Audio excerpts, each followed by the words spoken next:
तो जैसा कि आप जानते हैं कि आज से 3 दिन पहले यानी कि 7 तारीख को सांपला शहर में एक घटना हुई थी जिसमें काले रंग की स्कॉर्पियो गाड़ी में कुछ अपराधी आए थे और सीताराम नाम की जो एक मिठाई की दुकान है सांपला में, उसमें उन्होंने फायरिंग करी थी और एक पर्ची फेंकी थी जिसपे 1 करोड़ रुपए की रंगदारी मांगी गई थी। तो मामले की गंभीरता को देखते हुए हमने इमीडिएटली वहाँ पर केस रजिस्टर करके और हमारी सारी क्राइम टीम्स उसी दिन से एक्टिवेट हो गई थी। मैं स्वयं भी वहाँ पर विजिट करके आया था अगले दिन और उनसे मिल के आया था और काफ़ी प्रयास जिला पुलिस ने उस वारदात को ट्रेस करने के लिए उसी दिन से शुरू कर दिए थे। तो उसी क्रम में मुझे बताते हुए आपको खुशी हो रही है कि हमारी क्राइम टीम्स ने, स्पेशली जो हमारी एवीटी की टीम है जिसमें सब इंस्पेक्टर सतीश जिसके इंचार्ज हैं, उन्होंने इस वारदात का खुलासा कर दिया है और इस वारदात में जो 3 आरोपी हमने गिरफ्तार किए हैं जिन्होंने ये घटना को अंजाम दिया था, मैं उनके बारे में डिटेल आपको बता देता हूँ। एक का नाम है नवीन उर्फ भांजा। ये रहने वाला खेड़ी साद का है, लेकिन फिलहाल ये अभी सांपला में रहता है। दूसरा व्यक्ति जो है वो अमित उर्फ मीता है। ये छारा गांव जो झज्जर में पड़ता है वहाँ का रहने वाला है। और तीसरा व्यक्ति है कपिल उर्फ भोलू। ये आसंडा गांव जो जिला झज्जर में पड़ता है उसका रहने वाला है। तो घटनाक्रम कुछ इस प्रकार से हुआ कि ये तीनों व्यक्ति काले रंग की स्कॉर्पियो में बैठे थे। सांपला से ये साथ में बैठ के शराब पी रहे थे। गाड़ी में बैठ के इन्होंने काफ़ी मात्रा में शराब पी और रात में काफ़ी इन्होंने गाड़ी घुमाई है। सांपला से पहले रोहतक आए हैं, रोहतक से फिर ये वापस झज्जर की तरफ गए हैं और फिर काफ़ी ज़्यादा शराब, पूरी रात करीब करीब इन्होंने शराब पी है। और शराब पीते पीते ही इनके मन में कुछ शरारत सूझी है, कुछ आपस में इन्होंने बात करी है कि चलिए जा कर के हम सीताराम की दुकान पे जा कर के इस तरह से फायरिंग करके आते हैं। उसके बाद ये गए वहाँ पर और इन्होंने कुल वहाँ पर 2 राउंड्स वहाँ पर फायर करे और फायरिंग करके फिर ये वहाँ से भाग गए। इसमें इनकी अगर थोड़ी सी बात करें तो नवीन जो है ये फिलहाल अभी सांपला में रह रहा है। जो वेपन इन्होंने यूज़ किया है वो वेपन एक 32 बोर का रिवॉल्वर है और ये वेपन लाइसेंसी हथियार है। ये नवीन के जो मामा हैं, जो जिनकी डेथ हो गई थी 2020 में, ये उनके नाम पे लाइसेंस था और ये तब से उनकी डेथ के बाद से इसके पास ये वेपन पड़ा हुआ था। इसने कभी भी ये वेपन को जमा नहीं किया। तो उस वेपन को उन्होंने फायरिंग करने के लिए यूज़ किया है। कुल 2 राउंड्स उस वेपन से इन्होंने फायर करे हैं और उसके अलावा एक 12 बोर का डोगा जिसको कहते हैं, डबल बैरल जो डोगा होता है, वो भी लाइसेंसी हथियार था। इसके मामा के नाम लाइसेंस था।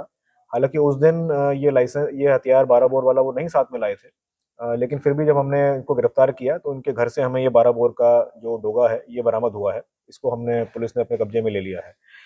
अ, ये जो नवीन है व्यक्ति, इसका एक हमने प्रीवियस रिकॉर्ड जब चेक किया तो एक मुकदमा इसके खिलाफ दर्ज मिला 307 का। इसने एक फायरिंग इंसिडेंट किया था 2019 में। उसके बाद से ये करीब 10 महीने के आसपास जेल में रहा था और मई 2020 में इसकी जेल से जमानत हुई थी, तब से ये बाहरी है। दूसरा जो व्यक्ति है अमित उर्फ मीता, जो कि छारा गांव का रहने वाला है, उसके खिलाफ हमें 2 मुकदमे पहले के मिले हैं, जिसमें से एक मुकदमा तो पुलिस से झड़प का है। कोई पुलिस कब्जा कार्रवाई के लिए गई थी, उसमें कुछ पुलिस से इसकी झड़प हुई थी और दूसरा मुकदमा मामूली लड़ाई झगड़े का है। तीसरा व्यक्ति जो कपिल मैंने बताया था, वो उसके खिलाफ अभी तक कोई आपराधिक रिकॉर्ड हमें नहीं मिला है। तो ये 3 लोग उस दिन साथ में बैठ के आए थे और अमित जो है, जो मैंने बताया, दूसरा व्यक्ति जो है अमित उर्फ मिता, वो गाड़ी उसकी थी जो काले रंग की स्कॉर्पियो इसमें इस्तेमाल हुई है। वो काले रंग की स्कॉर्पियो अमित उसका ओनर है।